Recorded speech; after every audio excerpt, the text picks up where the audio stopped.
আপনি হয়তো লক্ষ্য করে থাকবেন আজকাল হাজব্যান্ড এবং ওয়াইফ কিংবা বউ এবং শাশুড়ির মধ্যে কনফ্লিক্টসের ব্যাপকতা বেড়েই চলছে, যার ফলে তাদের ইন্টার ফ্যামিলি রিলেশনশিপ এফেক্ট হচ্ছে, এমনকি ফ্যামিলি হারমোনি নষ্ট হয়ে যাচ্ছে। সুপ্রিয় শ্রোতা, আজকে শেয়ার করব 5টি গুরুত্বপূর্ণ টিপস যার মাধ্যমে আপনি আপনার ইন্টার কনফ্লিক্টসকে প্রিভেন্ট করতে পারেন, এমনকি আপনার রিলেশনশিপকে ইমপ্রুভ করতে পারবেন। Number 1, learn to accept. আমরা অনেক সময় কি করি, আমরা হাজব্যান্ডের ভুল কিংবা ওয়াইফের ভুল, বউয়ের ভুল কিংবা শাশুড়ির ভুল কোনোটাই মেনে নিতে প্রস্তুত না। কেন সে ভুল করবে, কেন সে ভুল করেছে, সে এমন ভুল কেনই বা করবে। দেখুন, আপনি যখন কোনো বিষয়কে মেনে নেবেন না, তখন এটি আপনার মধ্যে নেগেটিভ ইমোশন ক্রিয়েট করবে, আর আপনি যে ব্যক্তিকে না মেনে নেওয়ার কারণে এফেক্ট করবেন তারও ইমোশনকে ডিস্টার্ব করবে। তাহলে মেনে নেওয়ার মাধ্যমে আপনি কি করছেন? মেনে নেওয়ার মাধ্যমে প্রথমে আপনার ইমোশনাল স্টেটকে আপনি হেলদি রাখছেন। মেনে নেওয়ার মানে এ নয় যে তার ভুলগুলো, তার আচরণগুলো আমি মেনে নিব, এর মানে এ নয় যে আপনি সেগুলো মেনে নিয়ে বসে থাকবেন। এর মানে হচ্ছে আপনি প্রপার অ্যাকশন নেবেন, তাকে সংশোধন হওয়ার সুযোগ দিবেন, এমনকি যে অ্যাকশন নিলে এই ধরনের ভুল কিংবা এই ধরনের কাজ ফার্দার হবে না, সেই ধরনের অ্যাকশন আপনি নিয়ে থাকবেন। Number 2, respect dissimilarities. অনেক সময় অনেক কনফ্লিক্টের কারণ হচ্ছে অন্যের ভিন্নতাকে রেসপেক্ট না করা। দেখুন, আপনার হাজব্যান্ড আপনার মতোই হবে না, কিংবা আপনার বউ আপনি শাশুড়ি হিসেবে আপনার মতোই হবে না। ভিন্নতা থাকবে, কারণ সে যে প্যাটার্নে বড় হয়েছে, সে যে পরিবেশ থেকে আসছে, সেই পরিবেশ আপনার থেকে অবশ্যই ভিন্ন ছিল।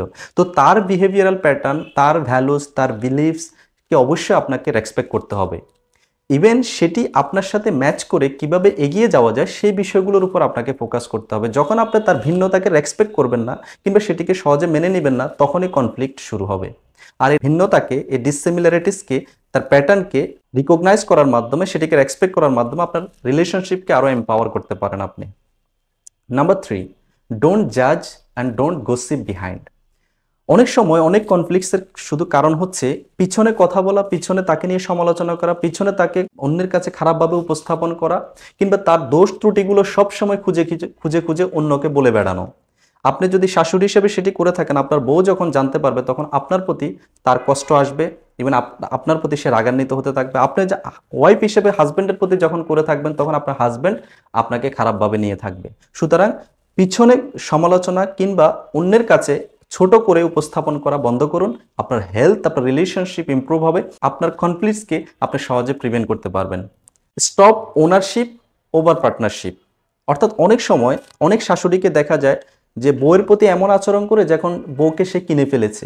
আবার অনেক হাজব্যান্ডকে এমন তার স্ত্রীর প্রতি এমন আচরণ করতে দেখা যায় যখন স্ত্রী he is the owner of everything and wife is nothing. So এরকম আচরণ করবেন না, আপনি পার্টনারশিপের মতো বিহেভ করতে শিখুন। She is the partner of your family or in your life. আপনি যখন তাকে সেভাবে ট্রিট করতে শুরু করবেন, that time she will be contributing in your life or he will be contributing in your life. আপনি যখন তাকে ওনারশিপের মতো বিহেভ করবেন, আলটিমেটলি এটি তার ইমোশনকে ডিস্টার্ব করবে, তার ইমোশনকে ডিস্টার্ব করার মাধ্যমে এটা আপনার ইমোশনকে ডিস্টার্ব করবে। নাম্বার 5, ফার্স্ট লিসেন দেন রিপ্লাই। আমরা অনেক সময় শোনার চেয়েও বলতে বেশি পছন্দ করি।